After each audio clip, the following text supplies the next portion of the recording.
नमस्कार। Astro channel में आप सबका स्वागत है। मित्रों, आज इस वीडियो में मैं आपको मकर राशि के लिए आने वाला वर्ष सन 2024 कैसा रहेगा उसकी संपूर्ण जानकारी दूंगा। मित्रों, जो कुंडली आपको बगल में नजर आ रही है 10 नंबर से कुंडली शुरू होती है और यह मकर राशि जो चंद्र राशि पर आधारित है उस पे ये चार्ट बना हुआ है। अगर आपको अपनी चंद्र राशि नहीं मालूम है किन्हीं वजह से तो आप इसको लग्न राशि के आधार पर भी देख सकते हैं। मित्रों, मकर राशि के संदर्भ में आपको सबसे पहले एक बात स्पष्ट कर देते हैं कि पूरे वर्ष आपके ऊपर शनि की 7.5 चलती रहेगी। हालांकि शनि आपकी ही राशि के स्वामी बनते हैं, परंतु दूसरे भाव में उनका गोचर चलेगा पूरे वर्ष अपनी मूल त्रिकोण राशि जो दूसरी राशि है कुंभ राशि, और दूसरे भाव में बैठ के वो 7.5 का अंतिम चरण पूरे वर्ष आपके ऊपर उसका प्रभाव रहेगा। मित्रों, जो वार्षिक राशिफल होता है ये 4 प्रमुख ग्रहों पर आधारित होता है, शनि, बृहस्पति, राहु और केतु, क्योंकि यही वो 4 ग्रह हैं जो सबसे ज्यादा एक राशि में विचरण करते हैं। शनि 2.5 वर्ष, बृहस्पति 1 वर्ष, वहीं राहु केतु 1.5 वर्ष के तकरीबन गोचर करते हैं एक राशि में। तो चलिए अब आपको राशिफल की जानकारी देते हैं। मकर राशि के लिए सबसे पहले शनि की स्थिति को समझना आवश्यक है। शनि जो है वो आपके राशि के स्वामी बनते हैं, साथ ही आपके जो धन भाव है जहाँ 11 नंबर लिखा है वहां के स्वामी बनते हैं और धन भाव में ही बैठे हुए हैं। दूसरा भाव धन भाव होता है, कुटुंब होता है, ससुराल पक्ष होता है, प्रारंभिक शिक्षा होता है, हमारी वाणी होती है, संचित धन होता है। मित्रों, शनि जैसे एक विच्छेदात्मक ग्रह, क्योंकि शनि जो है वो अशुभ ग्रह की श्रेणी में आते हैं, दूसरे भाव में बैठना कहीं ना कहीं आपके वाणी में कुछ समस्या जरूर पैदा करेगा। धनेश धन भाव में बैठे हुए हैं, धन के लिए अच्छी स्थिति। एक तो शनि का एक सिद्धांत होता है स्थान वृद्धि करो जी, तो धन में तो ये वृद्धि करेंगे, परंतु इसमें आपको एक चीज का ध्यान रखना है कि शनि की जो 3 दृष्टियां होती हैं, तीसरी, 7वीं और 10वीं, इसमें जो तीसरी दृष्टि है वो नीच दृष्टि मेष राशि पर पड़ रही है आपके चतुर्थ भाव पर, जहां पर आपको 1 नंबर लिखा दिख रहा है वहां बृहस्पति भी 1 मई 2024 तक बैठे हुए हैं। तो धन भाव में बैठ के और नीच दृष्टि चतुर्थ भाव जो भौतिक सुख साधन, भूमि, भवन, वाहन का घर होता है यहाँ पर डालेंगे, तो कहीं ना कहीं आपका मन जो है वो भूमि, भवन, वाहन में निवेश की ओर प्रेरित होगा। हालांकि वहां शनि की नीच दृष्टि है तो आपका पैसा भी फंस सकता है, या आपको कोई धोखा वगैरह हो सकता है, या आपका कोई पेमेंट ऐसा रहेगा जो संपत्ति से जुड़ा हुआ, अगर आपने उसमें इन्वेस्ट किया है तो वो कहीं डिले हो सकता है, उसको वापस मिलने में समस्या आ सकती है, या धन फंस सकता है। तो जब भी कोई इन्वेस्टमेंट कीजिएगा, अभी आपके ऊपर 29 मार्च 2025 तक शनि की 7.5 अनवरत जारी रहेगी, और वो भी ये 7.5 का अंतिम चरण है, तो आपको विशेष सतर्कता बरतने की आवश्यकता रहेगी पूरे वर्ष। शनि की जो 7वीं दृष्टि रहेगी वो अष्टम भाव पर रहेगी। अब अष्टम भाव पर शनि की जो दृष्टि रहेगी कहीं ना कहीं आपको स्वास्थ्य संबंधित समस्या देने का काम करेगी। कमर से लेकर पैर तक के हिस्सों में चोट चपेट लगना, दर्द की समस्या होना, नसों में समस्या। तो गाड़ी वगैरह चलाते समय सावधानी बरतिएगा।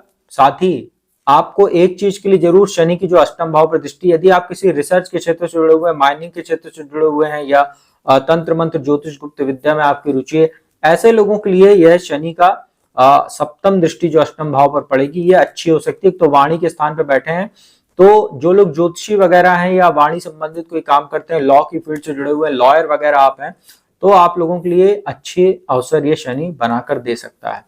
इसके बाद जो शनि की जो महत्वपूर्ण दृष्टि है 10वीं, वो आपके लाभ भाव पर पड़ेगी। अब धन भाव में बैठ के लाभ भाव को देखेंगे तो इसमें कोई दो राय नहीं कि आपको पूरे वर्ष लाभ भी कराएंगे, परंतु इसमें 2 शनि की विशेष स्थितियां आपको जानकारी होना आवश्यक है। जो 2 समय काल, एक 11 फरवरी से 18 मार्च तक जिसमें शनि अस्त रहेंगे, और 30 जून 2024 से 15 नवंबर 2024 तक वो कुंभ राशि में आपके दूसरे भाव में वक्री भी रहेंगे। तो ये जो 2 समय काल रहेगा इसमें शनि आपको काफी उतार चढ़ाव देंगे, तो आपको कहीं ना कहीं धन से संबंधित समस्या भी देखने को मिलेगी, परिवार और कुटुंब में कुछ मतभेद भी हो सकता है, और पैतृक संपत्ति से जुड़ा अगर आपको कोई मामला चल रहा है उसमें भी शनि कहीं ना कहीं घर परिवार में कलह वगैरह की स्थिति उत्पन्न करेंगे और आपके लिए समस्या पैदा कर सकते हैं। ओवरऑल आपके लिए शनि की स्थिति अच्छी है, परंतु जो 2 समय काल बताया मैंने, 11 फरवरी से 18 मार्च और 30 जून से 15 नवंबर 2024 तक, इसमें आपको विशेष सतर्कता बरतने की आवश्यकता रहेगी। मित्रों, इसके बाद बात करते हैं बृहस्पति की। बृहस्पति जैसा कि आपको मैंने बताया 1 नंबर जहां आपको लिखा हुआ दिख रहा है वहां पर अभी चतुर्थ भाव में बैठे हुए हैं, और शनि की नीच दृष्टि रहेगी उनके ऊपर 1 मई 2024 तक। तो इसके बाद जो बृहस्पति का गोचर रहेगा वो पूरे वर्ष आपके 1 मई के बाद से जो है वो पंचम भाव में आ जाएगा, वृषभ राशि में, जो उनकी शत्रु राशि है। परंतु 1 मई 2024 तक, जब तक चतुर्थ भाव में बृहस्पति बैठे हुए, इनकी दृष्टि अष्टम भाव पर, दशम भाव पर और द्वादश भाव पर रहेगी। चतुर्थ भाव भौतिक सुख साधन का होता है, माता का होता है, जनता का होता है। यहाँ पर बृहस्पति का बैठना एक तो स्थान की हानि करते हैं वो, तो परिवार वगैरह में आपको कुछ कलह देखने को मिल सकती है, माता के साथ मतभेद हो सकता है, उनका स्वास्थ्य प्रभावित हो सकता है, साथ ही आपको स्थान परिवर्तन भी करना पड़ सकता है। और अष्टम भाव पर बृहस्पति की दृष्टि है, अष्टम भाव भी जीवन में अचानक होने वाली घटनाओं को दर्शाता है, तो कहीं ना कहीं आपका स्थान परिवर्तन जरूर आपको देखने को मिल सकता है 1 मई 2024 तक। दशम भाव पर दृष्टि रहेगी, जो लोग टीचिंग के क्षेत्र से जुड़े हुए हैं, अध्यापन के क्षेत्र से जुड़े हुए हैं, धर्म कर्म का काम करते हैं, लॉ की फील्ड से जुड़े हुए हैं, ऐसे लोगों के लिए अच्छे अवसर ये बृहस्पति देगा। साथ ही जनता में भी आपकी प्रसिद्धि बढ़ाने का काम करेगा, जो लोग राजनीति वगैरह जुड़े हुए हैं। साथ ही द्वादश भाव पर दृष्टि डालेगा, तो कहीं ना कहीं कोर्ट कचहरी से जुड़े मामलों में भी आपको कुछ राहत देने का काम करेगा, और खर्चों पर भी कहीं ना कहीं आपके लगाम लगाने का काम करेगा, और लाभदायक यात्राएं भी ये बृहस्पति आपको कराने में मदद करेगा। इसके बाद बृहस्पति पूरे वर्ष आपके पंचम भाव में रहेंगे। अब आपको यहाँ पर एक विशेष स्थिति ध्यान रखने की आवश्यकता है कि बृहस्पति का काम होता है स्थान हानि करते हैं। पंचम भाव में बृहस्पति जब बैठते हैं, वो भी अकेले, ऊपर से शत्रु राशि में बैठे हुए हैं, वृषभ राशि में, जो शुक्र की राशि है। अब यहाँ पर बृहस्पति का बैठना संतान उत्पत्ति में बाधा उत्पन्न करता है। अब ये अलग बात है कि जो मकर राशि वाली जो महिलाएं हैं या जो जातक जातिका, उनकी कुंडली में क्या स्थिति बृहस्पति की, कौन सी दशा महादशा इस समय चल रही, ये उस पर डिपेंड करता है। परंतु एक जो सिद्धांत है, पंचम भाव में बृहस्पति बैठते हैं तो संतान उत्पत्ति में समस्या पैदा करते हैं।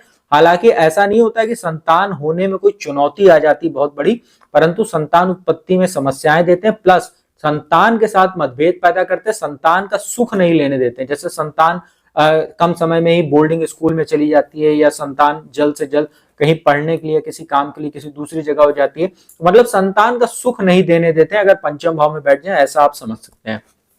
परंतु पंचम भाव में बृहस्पति का बैठना व्यक्ति की बुद्धि को निखारता है, उसकी बुद्धि को तीक्ष्ण करता है, बुद्धिमान बनाता है, मंत्र साधना वगैरह के लिए अच्छे होते हैं, ज्ञान के लिए अच्छे होते हैं, व्यक्ति को मान सम्मान दिलाते हैं, क्योंकि लाभ भाव एकादश भाव पर दृष्टि रहती है। विदेश में पढ़ाई करने के लिए अच्छा रहता है, भाग्य स्थान पर दृष्टि डालते हैं तो भाग्य में वृद्धि करते हैं, पिता के साथ संबंध अच्छे करते हैं, लाभदायक यात्राएं, विदेश यात्राएं, धार्मिक यात्राएं कराते हैं, और लग्न पर दृष्टि डालकर लग्न भी आपका मान सम्मान बढ़ाते हैं बृहस्पति, और स्वास्थ्य भी आपका अच्छा रखेंगे 1 मई 2024 के बाद से पूरे वर्ष तक। तो बृहस्पति की जो स्थिति है वो 1 मई 2024 से पहले थोड़ी सी आपके लिए ठीक नहीं है, इसके बाद पूरे वर्ष आपके लिए बेहतरीन रहेगी। इसके बाद मित्रों राहु केतु की बात कर लेते हैं। राहु तो पूरे वर्ष आपके लिए बहुत ही शुभ स्थिति में तीसरे भाव में बैठे हुए हैं, बृहस्पति की राशि में बैठे हुए हैं। तीसरा भाव पराक्रम का, पुरुषार्थ का, ये भी यात्राओं को दिखाता है, छोटी दूरी की लाभदायक यात्राएं, साथ ही मित्रों का और छोटे भाई बहनों का, पड़ोसियों का घर होता है। राहु का यहाँ पर बैठना कहीं ना कहीं आपके पराक्रम में वृद्धि करेगा, परंतु आपको ये भी ध्यान रखना है कि ज्यादातर ज्योतिषी आपको यही बताते हैं कि तीसरे भाव में, छठे भाव में और 11वें भाव में राहु का गोचर बहुत शानदार होता है। हालांकि शानदार तो होता है, परंतु राहु की प्रवृत्ति क्या होती है ये भी तो आपको समझना होगा। राहु एक मायावी प्लेनेट है, उसका काम होता है व्यक्ति को लटकाना, अटकाना, भटकाना, उसका दिमाग भ्रमित करना। अब तीसरे भाव में पराक्रम तो बढ़ेगा, परंतु ये पराक्रम और पुरुषार्थ, तो इसको जो एनर्जी आपकी बढ़ेगी, इसको लगाना कहाँ पर है ये भी तो देखना पड़ेगा। अगर आप इसको कुसंगति में व्यर्थ करते हैं, गलत जगह, गलत दिशा में, गलत जगह पे आप इसको इस्तेमाल करेंगे, तो आपको यह राहु कोर्ट कचहरी या वाद विवाद जैसी समस्याओं में भी फंसा सकता है, और आपको किसी कानूनी मामले में भी फंसा सकता है। इसका ध्यान रखिएगा। तो अपनी ऊर्जा का सही जगह इस्तेमाल कीजिएगा, तो राहु आपके लिए शानदार रहेगा। लंबी दूरी की यात्राएं ये कराएगा भाग्य स्थान पर दृष्टि डालकर, हालांकि पिता के साथ मतभेद भी पैदा करेगा, और धर्म कर्म से आपको भटकाने का ये काम करेगा, इसका आप जरूर ध्यान रखिएगा। तीसरे भाव में बैठे हुए हैं और सप्तम भाव पर दृष्टि रहेगी, तो वैवाहिक जीवन में भी तमाम तरह की चुनौतियां पैदा करेगा, और लाभ भाव पर दृष्टि डालेगा। तो ये आपके लिए अच्छा है कि जितना अगर आपने अपनी एनर्जी का, अपनी ऊर्जा का सही जगह इस्तेमाल किया, तो लाभ भाव पर जो दृष्टि राहु की पड़ेगी वो आपको नाम यश तो बढ़ाएगी ही, आपको आय में भी वृद्धि कराएगी, और विदेश से धन भी दिलाने का काम करेगी। अगर आपका विदेश में व्यापार है, आपको विशेष ये राहु लाभ अर्जित कराने का काम करेगा। जो लोग सोशल मीडिया के क्षेत्र से जुड़े हुए हैं, IT प्रोफेशनल्स हैं, या कोई ऐसा काम करते हैं शेयर मार्केट वगैरह का, उसमें ये राहु आपको लाभ दिलाने का पूरे वर्ष काम करेगा। तो मित्रों ये था मकर राशि के लिए आने वाला वर्ष 2024 कैसा रहेगा, उसकी संपूर्ण जानकारी मैंने दी। उपाय की बात कर लेते हैं। 7.5 का अंतिम चरण पूरे वर्ष आपको चलने वाला है, तो शनिदेव की पूजा उपासना आपको करनी चाहिए। हर शनिवार को अपने घर के आसपास किसी पीपल के वृक्ष के नीचे जाकर संध्या काल में सरसों के तेल का दीपक जलाएं। साथ ही ओम शं शनिश्चराय नमः इस मंत्र का रुद्राक्ष की माला से 108 बार आप लोग जप करें और भगवान शिव की जितनी पूजा उपासना कर सके उतनी पूजा उपासना आप लोगों को करनी चाहिए। ओम नमः शिवाय का जाप कीजिए। हर सोमवार को मंदिर शिवालय जाइए या अपने घर में ही किसी शिवलिंग पर कच्चा दूध और जल अर्पित कीजिए और बिल्व पत्र अर्पित कीजिए।